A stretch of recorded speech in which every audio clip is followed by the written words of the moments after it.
and this may break you one more time, Sam Flannel, but I don't care.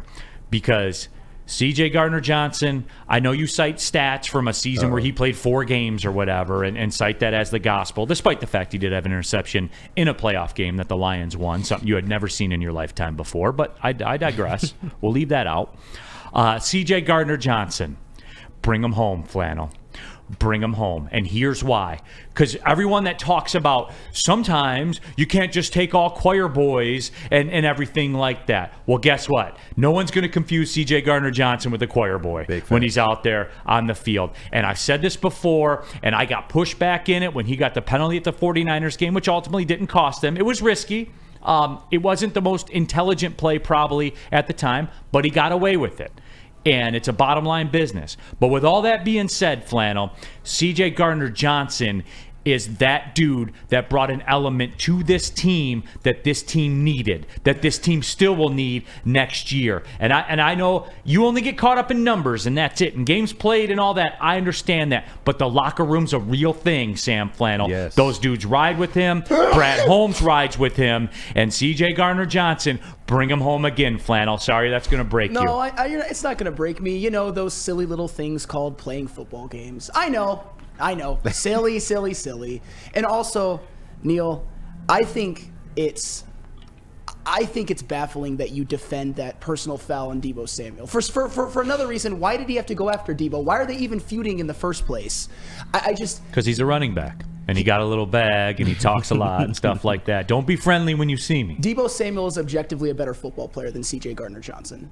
Objectively. And it's not even close to me. And that's always been my thing. I know I'm a Lions fan, but I'm also a truth teller. It's just that even when it comes to that NFC Championship game, it was that moment. It's the fact that after the Lions scored the touchdown, after the offense bailed CJGJ out, by the way, after he cost his team 15 yards, what does CJ Gardner-Johnsson do? He waves to the fans as like, bye-bye San Francisco. Flannel, stop being a bitch, dude. It's not being a bitch. Yes, it is. That's being a bitch, man. Okay. He waved to the fans, and that flipped the entire fortune of the football game. Oh, my God. He waved to the fans, and everything was over after that. No, but that's not something you do. The game wasn't over. Did the Lions... Why? Because the Lions... Why? Because it's too... What impact did it have? Here's what it did. I got to hear this. The way you adjusted your chair, I have to hear this. No, wait a minute.